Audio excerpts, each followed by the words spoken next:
দর্শকবৃন্দ, আশা করি ভালো আছো, মানে খুব মজায় আছো। যে এমন হুট করে যে স্বপ্নেও কখনো ভাবো নাই যে পরীক্ষা না দিয়ে এই ক্লাস 10-এ আমরা উঠে যাব।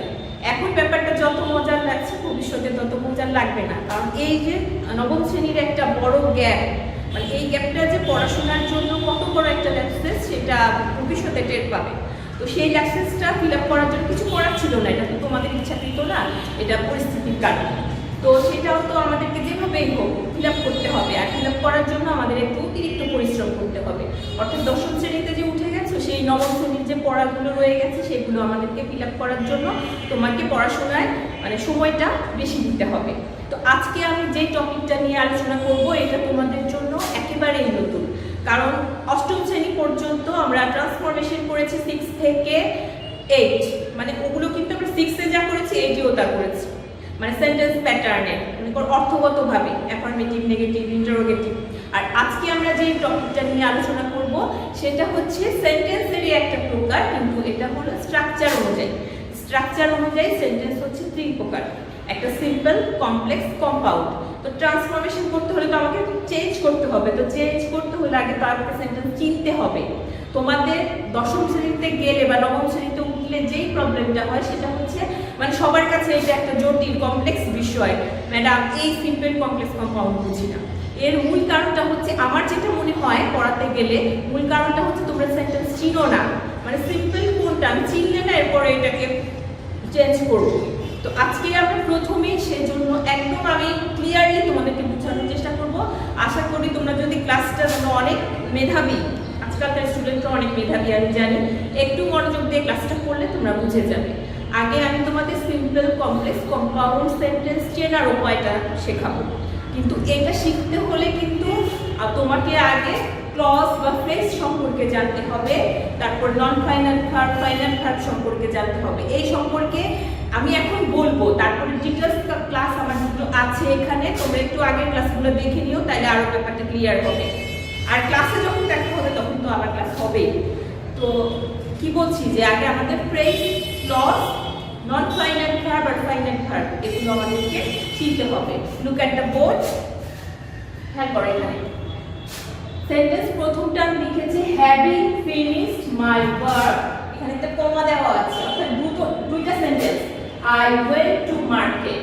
এখন এটা কোন সেন্টেন্স, সিম্পল, কমপ্লেক্স না কম্পাউন্ড, এটা চেনার জন্য তোমাকে কি করতে হবে, এটা ধরো আমরা পার্টিসিপেল, নন ফাইনাল ভার্ব কয় প্রকার, 3 প্রকার না, একটা হচ্ছে জিরাল্ড, পার্টিসিপেল আর ইনফিনিটিভ।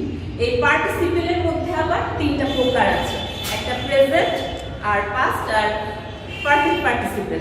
তো এই সেন্টেন্সটা দেখো এখানে আছে হ্যাভিং ফিনিশড, হ্যাভিং, হ্যাভের সাথে আইএনজি, তার মানে আমরা তো জানি হ্যাভ হ্যাড থাকলে এটা তো পারফেক্ট হয়, তাহলে তোমার পার্টিসিপেলটা চেনা হয়ে যাচ্ছে, বুঝতে পারছি এটা পার্টিসিপেল, তার মানে এটা হচ্ছে পারফেক্ট পার্টিসিপেল।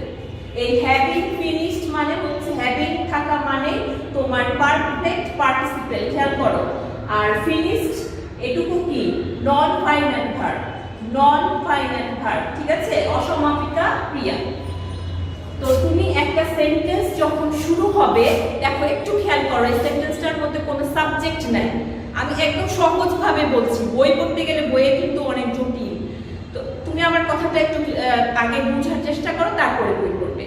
তো হ্যাভিং ফিনিশড, এখানে আমার সেন্টেন্সটা কোনো সাবজেক্ট দিয়ে শুরু হয়নি, আর এখানে কোনো ফাইনাল ভার্ব নাই।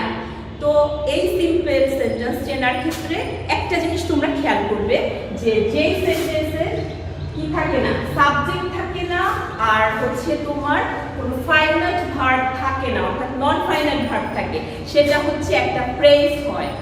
সেটা কি হয়, ফ্রেজ হয়। খাতায় লিখে রাখো যে যে সেন্টেন্সে সাবজেক্ট থাকে না আর ফাইনাল ভার্ব থাকে না সেটা হচ্ছে তোমার ফ্রেজ হয়।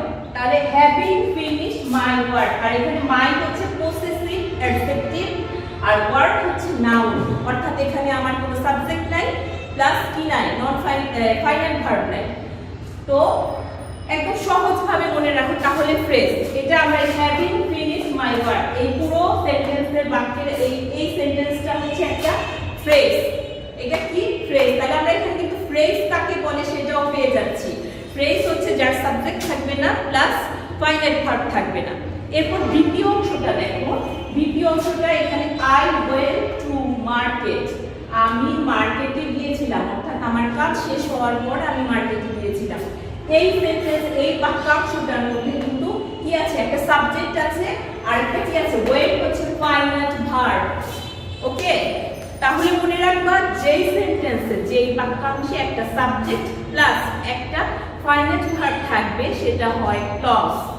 ওকে, সেটা কি হবে, ক্লজ। তাহলে আমরা ফ্রেজ আর ক্লজ কিন্তু চিনে গেলাম, কারণ আগেই বলেছি সিম্পল কমপ্লেক্স কম্পাউন্ড চিনতে হলে তোমাকে ফ্রেজ আকাশ থেকে পড়লে হবে না, ফ্রেজ ক্লজ জানতে হবে, তারপর নন ফাইনাইট ভার্ব এবং ফাইনাইট ভার্ব জানতে হবে যদি কনসেপশন ক্লিয়ার করতে চাও। আর যদি মুখস্থ করে দিতে চাও, যে বইয়ের গাইড যে ক্লাস ওগুলো প্র্যাকটিস করতে করতে অনেকে পারে, কিন্তু আসলে কিভাবে করেছো এটা জিজ্ঞেস করলে আর কিছু বলতে পারে। আমি চাই না আমার স্টুডেন্টরা এরকম হোক, কারণ আমরা তো শুধু এসএসসি পর্যন্ত থাকবো না, এগুলা তুমি এইচএসসি যাও, যখন বিসিএস পরীক্ষা দিবা তখনও লাগবে, গ্রামার থেকে বেরিয়ে আসার কোনো উপায় নেই। তো আমরা এখানে শিখে গেলাম যে যদি বাক্যাংশ সাবজেক্ট প্লাস ফাইনাইট ভার্ব থাকে সেটা ক্লজ হবে। আর ক্লজ কত প্রকার সেটা মনে আছে, ক্লজ হচ্ছে 3 প্রকার, একটা প্রিন্সিপাল ক্লজ, সাবঅর্ডিনেট ক্লজ আর কোঅর্ডিনেট ক্লজ। ঠিক আছে, তো প্রিন্সিপাল ক্লজটা কি? প্রিন্সিপাল ক্লজ মানে হচ্ছে, মানে সহজভাবে মনে রাখো, যেটা স্বাধীনভাবে অর্থ প্রকাশ করে, যেই বাক্যাংশটা স্বাধীনভাবে অর্থ প্রকাশ করতে পারে সেটাই হচ্ছে প্রিন্সিপাল ক্লজ। কারণ এখানে বলেছে আই ওয়েন্ট টু মার্কেট, আমি মার্কেটে গিয়েছিলাম, এখানে কিন্তু অর্থ প্রকাশ হয়ে গেছে, কারোর জন্য অপেক্ষা করার দরকার নেই, তার মানে প্রিন্সিপাল ক্লজ এটা। তাহলে এটা, এই ক্লজটার নাম আমরা কি দিব, প্রিন্সিপাল ক্লজ। প্রিন্সিপাল ক্লজের আরো 2টা নাম আছে, একটা হচ্ছে ইন্ডিপেন্ডেন্ট ক্লজ, ইন্ডিপেন্ডেন্ট মানে স্বাধীন, ঠিক আছে। আরেকটা নাম আছে মেইন ক্লজ। তোমরা অনেক সময় গ্রামার বইয়ে এক এক জায়গায় এক এক নাম লিখলে কনফিউজড হয়ে যাও, কনফিউজড হওয়ার কিছু নাই, মনে রাখবা প্রিন্সিপাল ক্লজের আরো 2টা সমান সিমিলার নাম আছে, একটা হচ্ছে মেইন ক্লজ, আরেকটা কি, আরেকটা বলেছে প্রিন্সিপাল, মেইন আর ইন্ডিপেন্ডেন্ট ক্লজ।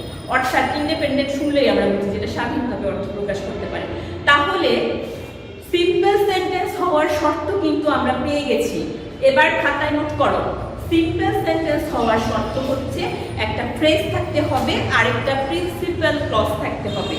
এর মধ্যে আরো গুরুত্বপূর্ণ কথা হচ্ছে, তোমার সিম্পল সেন্টেন্স হতে হলে এই ফ্রেজের অংশ নাও থাকতে পারে, মানে এটা কোনো বাধ্যবাধকতা নাই যে তোমার ফ্রেজ একটা সামনে থাকতেই হবে তারপরে প্রিন্সিপাল ক্লজ। যদি ফ্রেজ নাও থাকে, শুধুমাত্র একটা প্রিন্সিপাল ক্লজ সিম্পল সেন্টেন্স হতে পারে।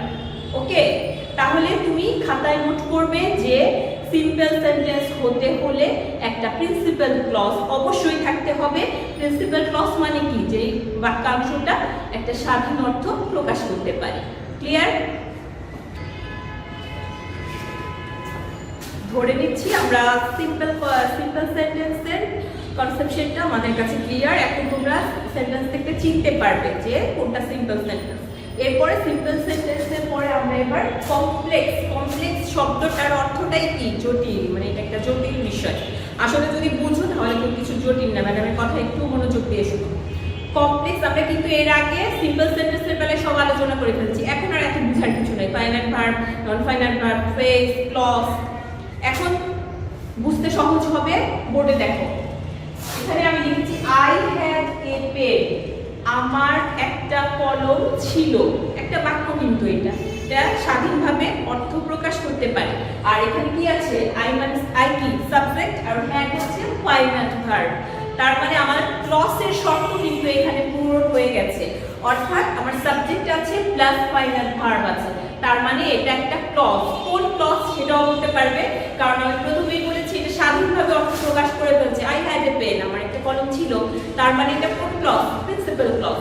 তাহলে আমার বাক্যের এই অংশটা হচ্ছে প্রিন্সিপাল ক্লজ বা মেইন ক্লজ বা ইন্ডিপেন্ডেন্ট ক্লজ। তো এখানে আমরা একটা প্রিন্সিপাল ক্লজ পেয়ে গেলাম। এবার আমরা দ্বিতীয় অংশে খেয়াল করো, দ্বিতীয় অংশে আছে হুইচ একটা শব্দ। এই কমপ্লেক্স সেন্টেন্স চেনার সময় খেয়াল করবা যে মাঝখানে একটা কমপ্লেক্স মার্কার, এই ওয়ার্ডগুলোকে বলা হয় কমপ্লেক্স মার্কার, অর্থাৎ নির্দেশক। যেমন হুইচ, হোয়াট, হু, হোয়ার, এরকম ধরনের যে ওয়ার্ডগুলো থাকে ওগুলাকে বলা হয় কমপ্লেক্স মার্কার, এরকম অনেকগুলো ওয়ার্ড আছে, সেই সম্পর্কে আমি পরে বলবো। তো এটা তোমার মাঝখানে আছে, তাই না? এর পরের অংশে খেয়াল করো, I lost. Okay, I lost, আমার একটা কলম ছিল যেটা আমি হারিয়ে ফেলেছিলাম। এখানে খেয়াল করো, তোমার দ্বিতীয় অংশে কি আছে? মাঝখানে কমপ্লেক্স মার্কার, আর আই হলো সাবজেক্ট, আর লস্ট হচ্ছে হারিয়েছিলাম। একটু খেয়াল করো, এখানে এটা কিন্তু প্রিন্সিপাল ক্লজ, কারণ এটা স্বাধীনভাবে অর্থ প্রকাশ করে ফেলছে। এখন আমি যদি এতটুকু না লিখলাম, মুছে দিলাম, শুধু বোর্ডে থাকলো মনে করো হুইচ আই লস্ট, যেটা আমি হারিয়েছিলাম। কি হারিয়েছিলাম?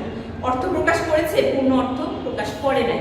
তার মানে সে যদি এই বাক্যাংশটা যদি তার পূর্ণ অর্থ প্রকাশ করতে চায়, তাকে আরেকটা কিছুর উপরে তাকে ডিপেন্ড করতে হবে। এটা বোঝা যাচ্ছে না? এই যে নির্ভর করা, এই যে পরাধীন থাকা, এটাই হচ্ছে কি সাবঅর্ডিনেট ক্লজ। ওকে, তাহলে আই লসটা কি হবে? ক্লজ হবে। এটা কিন্তু ক্লজ, কিন্তু এটা কোন ক্লজ? Subordinate clause. অর্থাৎ তোমার প্রথম অংশে আছে প্রিন্সিপাল ক্লজ আর দ্বিতীয় অংশে আছে সাবঅর্ডিনেট ক্লজ। ব্যাস, এখানে আমার কথার মধ্যেই কিন্তু শর্ত পেয়ে গেছো।